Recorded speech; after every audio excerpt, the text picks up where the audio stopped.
texto, apenas o versículo 7, eu vou ler. Malaquias 2:7. Se vocês quiserem acompanhar também da tela aqui. Glória! Você não tem isso também. O texto de Malaquias 2:7. Eu vou ler a primeira vez, os irmãos me ajudem na segunda vez. Amém, irmãos? Porque os lábios do sacerdote devem guardar o conhecimento, e na sua boca devem os homens buscar a lei, porque ele é o mensageiro do Senhor dos exércitos. Agora todos nós. Porque os lábios do sacerdote devem guardar o conhecimento, e na sua boca devem os homens buscar a lei, porque ele é o mensageiro do Senhor dos exércitos. Amém, irmãos? Os irmãos podem se assentar? Glória a Deus, aleluia. Irmãos, eu não quero ser pesado com todo o conteúdo que tem, só um texto, mas eu vou tentar ser objetivo aqui. Bom, irmãos, o livro de Malaquias, logo de forma bem introdutória e simples, a ocasião da profecia ou do ofício profético de Malaquias, ele se dá no período pós-exílio. Eu quero que vocês entendam isso, porque pós-exílio. Sabemos muito bem que o povo de Israel vinha sendo avisado por Deus, tanto no Reino Norte quanto no Reino Sul, de que Deus traria restituição. Se nós olharmos para os dois reinos, nós vamos ter de um lado 19 reis, do outro lado 20 reis, 19 reis do lado norte. E não conseguimos achar do lado norte um rei bom. E nós vamos ter do lado sul apenas 6 reis bons dos 20 reis. Mas quando nós pegamos Deus, com sua infinita misericórdia, enviando profetas, avisando, Deus era sempre compassivo, mandava o profeta, e muitas vezes a nação de Israel, com sua rebeldia, tentava o Senhor e acabava muitas vezes matando os profetas. Deus ele avisa uma, duas, centenas de vezes. O Reino Norte ele vem a cair no ano 722 com a ascensão do reino da Síria através do filho de Tiglat-Pileser, Salmanaser V. Ele sobe ao reino e começa a subjugar agora os reinos ao seu redor. E digo, a Síria foi o maior reino daquele período, a maior cidade daquele período. Era uma potência conhecida, todos sabiam, todos imaginavam que era a Síria. Tiglat-Pileser V, ele se levanta, ele com seu poder, subjugando todos os reinos ao redor, ele envia Sargão para tomar o reino norte. Então Sargão, seu general, vai, coloca sob destruição todo o reino norte e ele deixa registrado, isso está historicamente registrado, de que ele levou mais de 27 mil pessoas cativas. E agora o reino norte vem-se a cair no ano 722 a.C. Não tem mais reino norte. E aí com isso a Síria vai trazer uma mistura de muitos povos ali na sua capital Samaria. Agora o reino de Israel é um reino misto, com muitos povos. Deus, mais uma vez, com a sua misericórdia, ele vem e envia profetas para o reino sul. E ele começa a dizer, vou levantar de novo outra nação. Ele avisa, vai dizer Jeremias que o povo, ele dizia que Deus ele nunca iria destruir o templo, nunca, jamais. É também conhecido entre os teólogos como a teologia do templo, de que o templo ia ficar normal, Deus ia manter do jeito que estava e Deus não ia fazer nada, mas Deus avisa, fala a Jeremias, eu vou derrubar, vou levantar uma nação e vou destruir esse reino também. É tanto que o reino de Jeoiaquim, agora, através da ascensão do reino chamado de Babilônia, eu falei da Síria, a Síria ela vem em decadências do seu período, E com isso acontece guerras civis. E daí surge o pai de Nabucodonosor, chamado de Nabopolassar. Ele ascende de novo a Babilônia e começa agora a subjugar os reinos.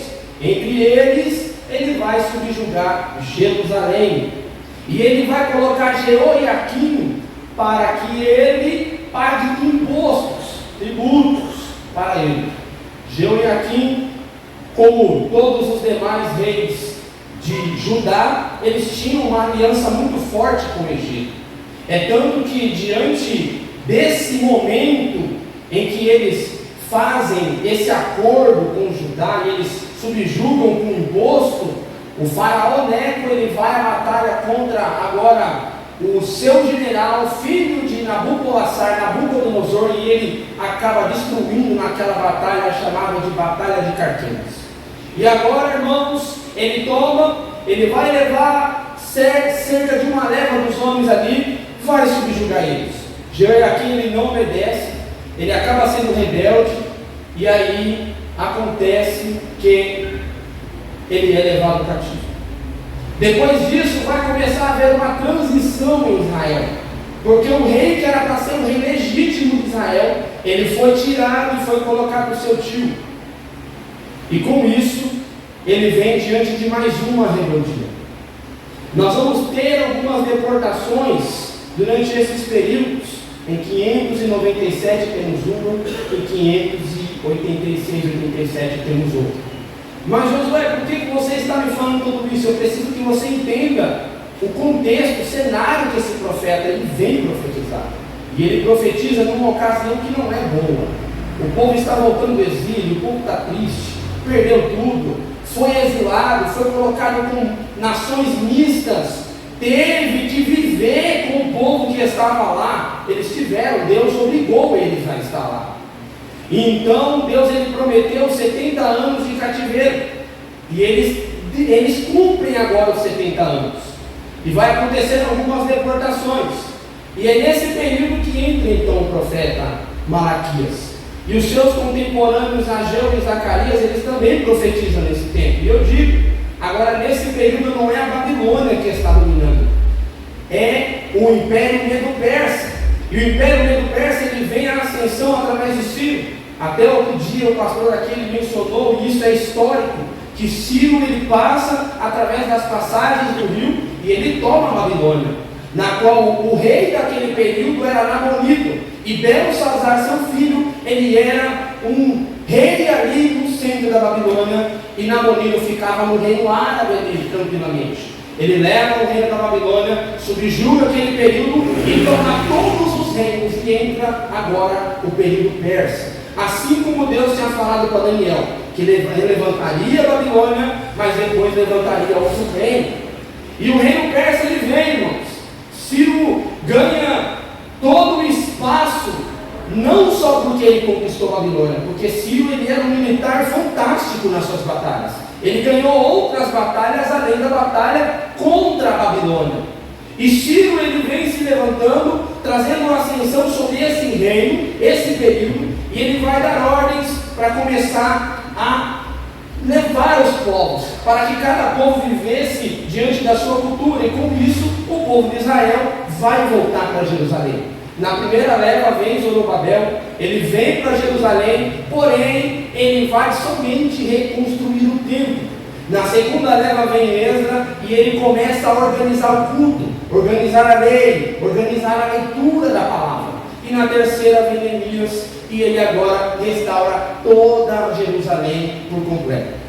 Mas irmãos, diante desse cenário, nós temos Malaquias dentro desse contexto. Eu quero que vocês entendam isso. Malaquias ele não profetiza no período de Neemias, Malaquias ele não profetiza no período de Zorobabel, não. Malaquias ele vai agora profetizar no período de Esdras. E que período é esse? Foi aquilo que eu disse. Ele está organizando o culto, ele está colocando o povo diante do eixo. Só que Malaquias ele vai contar coisas escabrosas sobre o povo. Ele vai falar que o povo, olha, e ele vai mencionar os líderes do povo. Ele vai mencionar sacerdotes, ele vai mencionar maridos, ele vai mencionar chefes, e ele vai dizer que o povo agora é desleal com o Senhor. Mas, irmãos, notem que a chamada desse texto, ela é totalmente para os sacerdotes. E eu tenho que chamar a sua atenção e quero que você entenda agora durante esse período. E eu quero deixar uma pergunta na sua mente, uma pergunta muito séria. Por que o líder se corrompe com facilidade? E por que esses líderes se corromperam tão facilmente? E eu vou dizer para vocês, irmãos, usando a própria Bíblia. Oséias capítulo 4, versículo 9, vai dizer assim: por isso como é o povo, assim será o sacerdote. E olhem para mim, irmãos, olhem para mim. Durante o período dos reis, houve essa mesma corrupção. O povo corrompia o sacerdote deixava de viver a lei e viviam todos corrompidos, tanto eles quanto o rei. E Deus repreendia de forma voraz, de forma paciente e pedia para o povo voltar. Mas agora o povo volta do cativeiro, eu digo, o povo volta sarado. Por quê? Porque Deus tratou com ele 70 anos. Imagina você sendo tratado 70 anos, irmãos, por causa do seu pecado. Imagina, você volta triste, magoado. Eu poderia colocar isso como prisão. Imagina você isolado, prisão, sem voltar para casa, sem contato com parentes, filhos, irmãos, nada. E quando você volta com prisão em fazer as coisas para Deus, porque você ficou sem isso, você ficou sem o culto. Vai dizer ainda, durante o período de Zorobabel, que quando os velhos viam os fundamentos sendo colocados, o templo sendo erigido, eles começam a chorar de alegria de ver o templo sendo levantado de novo. Mas, irmãos, olhem para mim e prestem bastante atenção. Eu quero me ater a esse sacerdote. A palavra sacerdote no hebraico, ela é kohen no hebraico. Mas não tem somente o sacerdote kohen, tem também o kohen gadol, que é aquele que é o sumo sacerdote. E se eu fosse falar de períodos, sacerdote não é só no período da lei mosaica. Os antigos também eram considerados tipos de sacerdote, pelo simples motivo do sacerdote ser um líder de sua casa ou responsável por algo muito grande, muito grande. Mas Malaquias ele vai chamar a atenção dos sacerdotes. E eu quero que você entenda com muita calma isso daqui. Eu quero falar algumas coisas aqui. Eu quero falar um pouco sobre a infidelidade do líder. E eu quero dizer que a infidelidade dele acaba caminhando com o povo. E eu quero também dizer para você que ele tem a responsabilidade de trazer o povo para perto de Deus. E sacerdote não é só aquele que é líder, não. Todos nós fomos convocados para ser diante de Deus sacerdotes. Agora prestem bem atenção aqui, irmãos. Durante os períodos, como eu expliquei, os homens eram considerados sacerdotes. Mas quando vem a lei mosaica, Deus separou um tipo de grupo só, chamado de levitas, uns descendendo de Arão e outros descendendo de Coate, os meraritas e os gersonitas. Eles eram as únicas pessoas que podiam se responsabilizar pelo seu pecado. Eles eram as únicas pessoas que podiam responder por você. Mas existem alguns problemas aqui, irmãos. E que problemas são esses, irmãos? E eu vou discorrer com alguns textos. Em 1 Samuel 2,12, nós vamos ver o texto dizendo o seguinte: e eram, porém, os filhos de Eli, filhos de Belial, não conheciam ao Senhor. Eu já quero começar dizendo para você, irmãos, que todos nós, eu e você, temos uma responsabilidade gigantesca diante de Deus, como líder. Líder não é só nós aqui, irmãos, do culto, não. Eu e você temos uma liderança sacerdotal, seja na nossa casa, no nosso trabalho, com nossos familiares ou com nossos amigos. Sabe que responsabilidade é essa? É aquilo que nós lemos no texto: ter o conhecimento na sua boca e trazer o conhecimento para o povo. Você é aquele que o povo vai buscar para ter o conhecimento de Deus. Pedro ele vai dizer o seguinte: olha, quando perguntarem da razão da vossa fé, respondam. Ou seja, vai ter muita gente olhando para mim e para você, querendo a oportunidade para conhecer o nosso Deus. Mas aí que está o porém, irmãos. Eu usei o exemplo de Eli e eu me pergunto: como está passando a nossa liderança diante do povo? Se o texto menciona Eli, dizendo que seus filhos eram filhos de Belial, E quando nós escorremos o texto, no capítulo 3, Deus ele vai chamar Samuel de canto e dizer: Samuel, eu já avisei Eli sobre seus filhos. Ou seja, Eli sabia o tempo todo sobre o que estava acontecendo. E o que acontece, irmãos, qual era a responsabilidade de Eli, irmãos, com as Finéias? Era treinar, preparar seus filhos para assumir o sumo sacerdócio. Ou seja, eu já começo abrindo um parênteses dizendo para você uma coisa como liderança na sua casa, no seu trabalho, com seus amigos, seja lá para qualquer pessoa que você vive. Você tem a responsabilidade de treinar pessoas, preparar pessoas para o reino de Deus. Não é para o meu reino, não é para a nossa comunidade, não, é para o reino de Deus. Eu vou repetir, você tem que colocar isso na sua cabeça. Eu e você temos a responsabilidade de preparar, treinar pessoas para o reino de Deus. Aleluia. Nós temos Jesus, irmãos, ele tendo muito problemas com os escribas e fariseus. No capítulo 23 de Mateus, versículo 13, ele chama a atenção dele de forma feroz. E ele diz assim: mas ai de vós, escribas e fariseus, pois que fechais aos homens o reino dos céus, e nem a vós entrais, e nem deixai entrar também. Agora olha aqui, irmãos, e prestem atenção, o que significa o que eles faziam. Eles dificultavam tudo.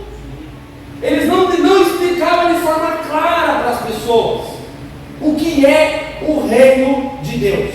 E eu digo, Jesus, quando começa a sua pregação sobre o reino de Deus, ele começa dizendo que o reino de Deus é arrependimento. Ele diz: arrependei-vos, é chegado o reino de Deus. Ou seja, o reino de Deus exige arrependimento meu e seu.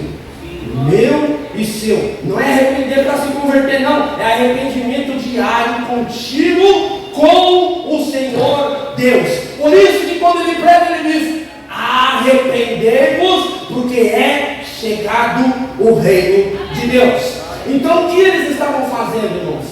Trazendo um monte de problema, colocando uma lei pior que a outra, colocando a lei oral acima da lei de Deus e dificultando o trabalho de Deus com o povo. E eles dificultavam tanto, mas tanto, que eles andavam ainda nas praias para procurar prosélitos. O que é um prosélito, irmãos? É uma pessoa a qual eles chamam para virar um judaizante, mas não para virar uma pessoa fiel a Deus, não, é só para seguir os preceitos difíceis que eles criavam. E Jesus chamou duramente a atenção deles. E agora eu me pergunto, irmãos, entre nós, como nós temos nos dedicado para preparar as pessoas para o reino de Deus? Eu e o pastor Jair, nós conversamos muito sobre vida com Deus e oração, irmãos. E se tem uma coisa que eu e o pastor Jair nós destacamos quando nós conversamos é: precisamos melhorar muito nossa vida de oração. Nossa vida de oração com Deus às vezes é muito fraca. Muito fraca. E sabe por quê, irmãos? Porque a nossa natureza, ela faz isso. Ela nos coloca numa posição de comodidade. Sabe o que aconteceu com Neemias? Ele estava no conforto, estava muito bem, ele era copeiro, tinha tudo, e o salário dele era muito bom ainda. Ele viu a destruição de Jerusalém, ele não conseguiu se comportar como um bom copeiro, ele chorou. E vai dizer ainda o texto, ainda que ele foi falar com Deus, ele foi madrugar para pedir uma oportunidade para o seu rei, para que ele pudesse voltar para Jerusalém e reconstruí-la. E agora diga, irmãos, o quanto você tem chorado pela conversão de tantos que estão passando por aí. Ministério e altar, irmãos, não é só para nós que somos obreiros, é para todos. Toda a igreja é convocada para ter o seu ministério com Deus e estar debaixo do altar. E eu vou continuar aqui, irmãos, no livro de Neemias 8:2 vai dizer assim que agora vem Esdras, e ele que era o sacerdote e escriba da lei, e ele começa a ler perante a congregação dos homens a lei de Deus. Ele começa a ler. Escriba, ele agora começa a se doer. Eu preciso instruir o povo. Eu preciso trazer o povo de volta. Então Esdras se dedica. Ele se entrega por completo por aquele propósito. Porque ele queria que as pessoas alcançassem o Senhor. Não era nada, não era nenhum benefício para ele. Ele não queria agora, ele não queria nada. Ele só queria que as pessoas soubessem quem é Deus. Era isso que ele queria. Não tinha mérito, não tinha glória. A única coisa que tinha era o conhecimento de Deus na boca de Esdras. Aleluia. Na primeira epístola de Pedro, no capítulo 2, versículo 9, Pedro vai falar assim: mas vós sois geração eleita, o sacerdócio real. E eu vou repetir: mas vós sois geração eleita e sacerdócio real. Sabe o que Pedro estava dizendo? Que o sacerdócio do Antigo Testamento passou, agora o do Novo está nas nossas mãos. Está nas nossas mãos. Você tem uma responsabilidade gigantesca, irmãos. O reino de Deus te espera. Você foi convocado como soldado nessa milícia. E eu quero dizer uma coisa para você: pegue essa responsabilidade e faça aquilo que Deus te mandou. Aleluia. Apocalipse ainda, João vai dizer, no capítulo 1, versículo 6, ele vai dizer: e nos fez reis e sacerdotes para Deus e seu Pai. Ou seja, Deus ele nos convocou para participar disso daqui, irmãos. Nós merecemos isso daqui, irmãos. Deus ele separou uma tribuinha específica para isso. Veio agora a nova aliança, ele convocou todos os povos. Quem quiser vir para o meu reino, venha. Será sacerdote real. Glória a Deus. Quem quiser vir para o meu reino, venha. Será sacerdote real. Não é algo simples, não. Você foi convocado para ser participante do reino de Deus, irmão. Você sabe o quão honroso é isso? É como se você fosse convidado para uma festa que você não é digno de entrar. Se o seu nome não está lá, você não entra. Mas aí, como diz a parábola, ele chamou um povo, uns não quis para vir para a festa do seu filho. Aí ele falou: agora vai para os becos, valados, e comece a chamar os povos. E traga para a festa do meu filho. Olha aí. E aí em Colossenses ele vai dizer que ele nos transportou para o reino da luz. Você estava em trevas, irmãos. Eu estava em trevas. Não tinha condição nenhuma para nós vivermos uma vida boa sem Deus. Mas ele nos transportou para o reino do seu Filho em luz. Aleluia. E aí, para fechar essa parte da continuidade do texto, irmãos, eu quero ler Malaquias 1:2. Vai dizer assim: porque eis que aquele dia vem ardendo como fornalha. Versículo 2: mas para vós, os que temeis o meu nome, nascerá o sol da justiça. Eu vou repetir para você entender o contexto do que eu estou passando para você. Mas para vós, os que temeis o meu nome, nascerá o sol da justiça. Aleluia! O capítulo 23 que eu li para você, se você voltar uns capítulos atrás, uns 2, Jesus ele vai ser reconhecido como rei no jumentinho. Ele vai entrar em Jerusalém e algo majestoso vai acontecer, porque as pessoas vão começar a ovacionar ele, dizendo: Hosana, Hosana, bendito é o que vem em nome do Senhor. Eu e minha esposa estávamos até discutindo o significado da palavra esses dias, e a palavra hebraica Hoshana significa salva-nos, salva-nos, salva-nos, salva-nos. Um dia você fez isso. Um dia você travou desse jeito. Um dia você levantou essa voz e disse: Deus, salva-nos. E aí o sol da justiça, ele brilhou para você. O sol da justiça, ele brilhou para a sua vida. O sol da justiça, ele decidiu raiar e te trazer para o reino da luz. Aleluia. E aí, irmãos, falar somente de sacerdócio, devemos entender um pouco sobre essa área. Eu vou correr aqui, irmãos.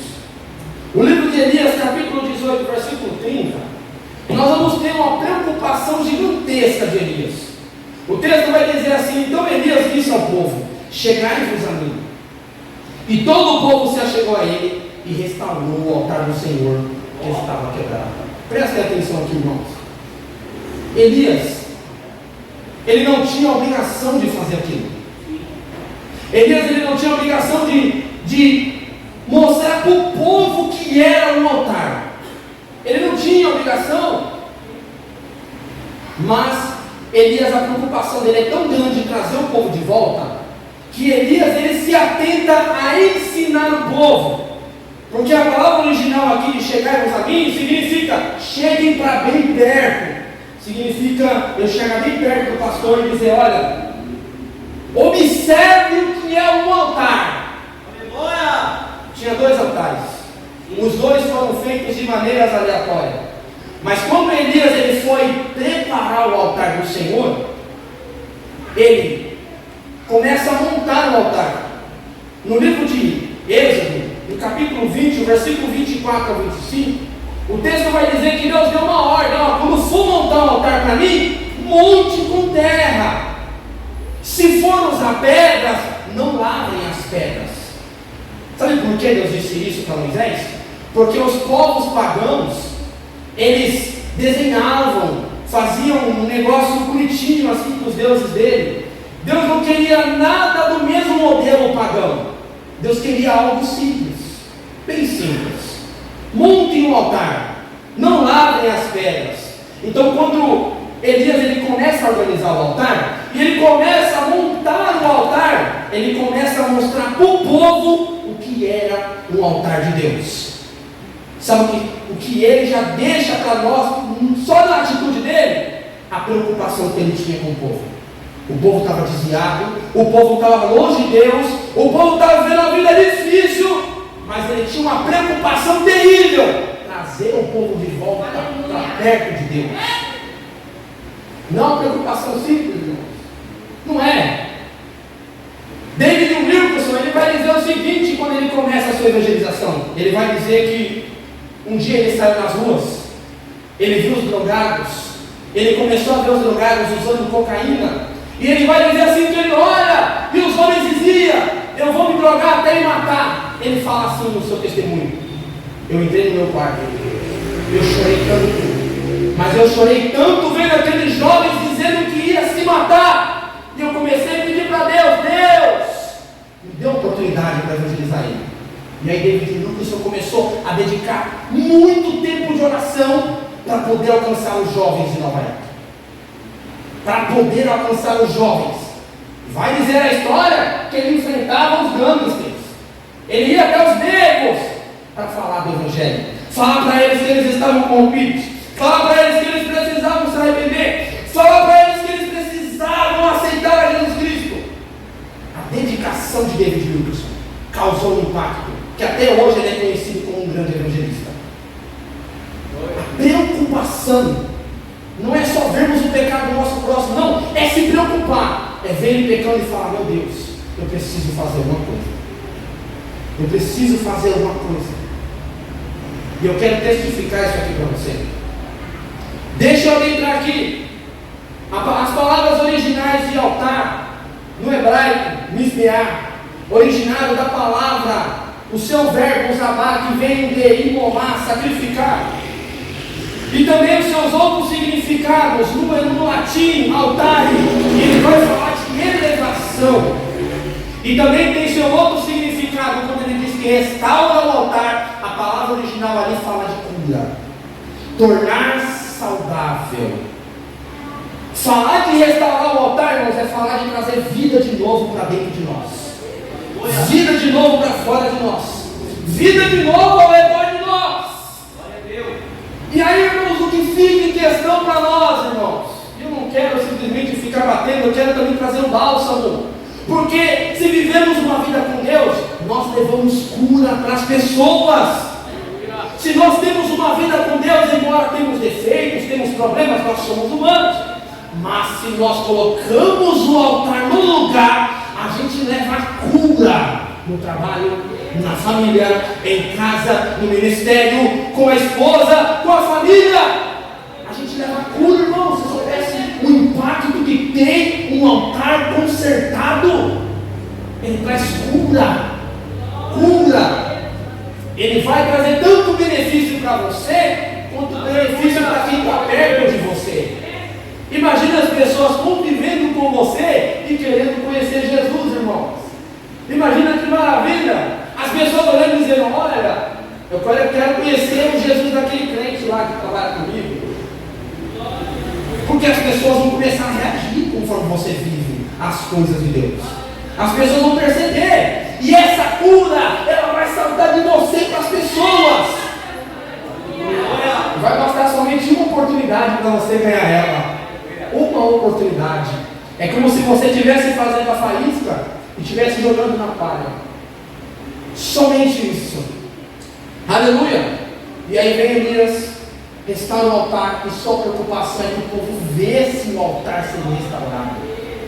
E ele faz bonitinho, ele arruma o altar, ele coloca o sacrifício certinho, ele manda fazer os recos, joga água, coloca as 12 pedras de Israel, aí ele invoca a Deus. Quando o povo vê que Deus respondeu, o texto vai dizer que o povo ficou maravilhado.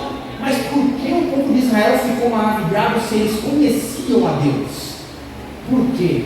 Significa que eles, nas suas corrupções, preferiram seguir a corrupção de Acabe. Foi mais válido para o povo seguir Acabe do que seguir a Deus. Agora vemos de Deus todo preocupado, falando: não, vem aqui. Esse é Deus. Esse é Deus. Eu vou te dar sinais. Deus, mostra com fogo no altar. Desce fogo do céu, Senhor. Mostra para esse povo. Imagina a preocupação desse homem. Eu posso imaginar, irmãos, o quão preocupado ele estava em trazer o povo de volta para perto de Deus. Aleluia. E eu não quero ficar só nisso. Antes que eu finalize, irmãos, o texto, em Malaquias 3:1, vai dizer assim: ó, eis que eu envio o meu mensageiro, que preparará o caminho adiante de mim. E de repente virá o seu tempo no Senhor, a quem vós buscais, e o mensageiro da aliança, a quem vós desejais. Prestem atenção, irmãos. Esse texto ele se corresponde com João Batista. Quem João Batista testifica? Jesus. Ele começa a falar que está vindo alguém que vai trazer salvação, Cordeiro de Deus. Ele começa a testificar. É ele que é o mensageiro, que prepara o caminho para ele. Aleluia. No Evangelho ainda de João 3:28 vai dizer assim: ó, vós mesmos sois testemunhas de que disse: eu não sou o Cristo, mas sou enviado a Deus dele. João Batista, ele foi o mensageiro para preparar o caminho de Jesus. Jesus hoje, ele é o nosso sumo sacerdote, porque ele é o mediador entre nós e Deus. Porque se Deus atentasse para o nosso pecado, estaríamos perdidos, irmãos. Não teríamos como entrar em contato com o Senhor, não teria como nem tentarmos falar com Ele. Deus não levaria em conta, irmãos, o nosso pecado. Mas esse mediador vem. E ele vem, irmãos. E ele então agora vai nos dar a oportunidade, irmãos, de poder ser participantes desse reino. Participantes desse reino, eu repito, participantes desse reino. Aleluia! E eu quero finalizar, irmãos, esse texto em 2 Timóteo 2,5. Porque há um só Deus e um só mediador entre Deus e os homens, Jesus Cristo, o homem. Aleluia! Somos dignos de ter esse ministério? Não somos. Mas Ele agora é mediador dessa aliança. Glória a Deus! E somos convocados a viver diante do altar de Deus. Não é algo simples, irmãos. Deus colocou o conhecimento na sua boca. Deus colocou o conhecimento no seu coração, na sua mente, no seu dia a dia, nas suas práticas. Ele colocou o conhecimento. Quantos não vão vir procurar o conhecimento de Cristo em você?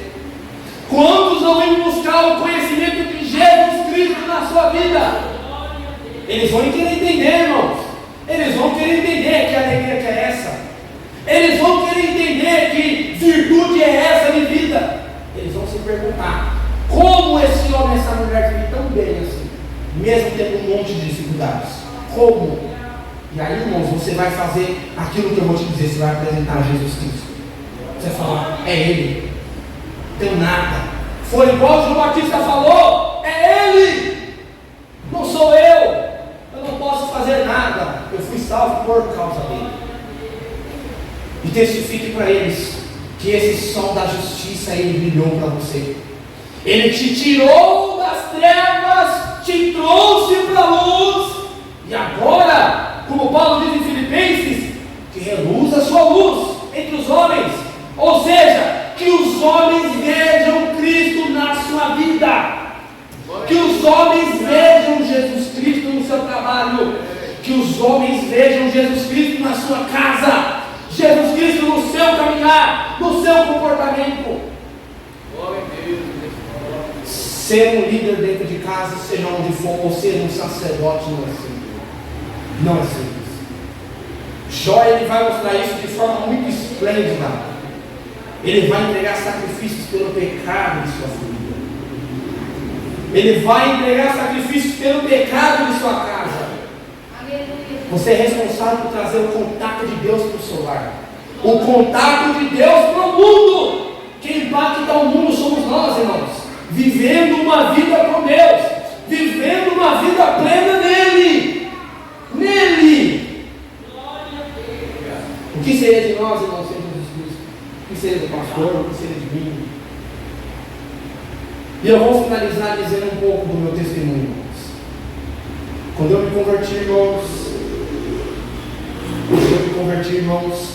o que impactou a minha vida com Deus, a minha esposa sabe muito bem.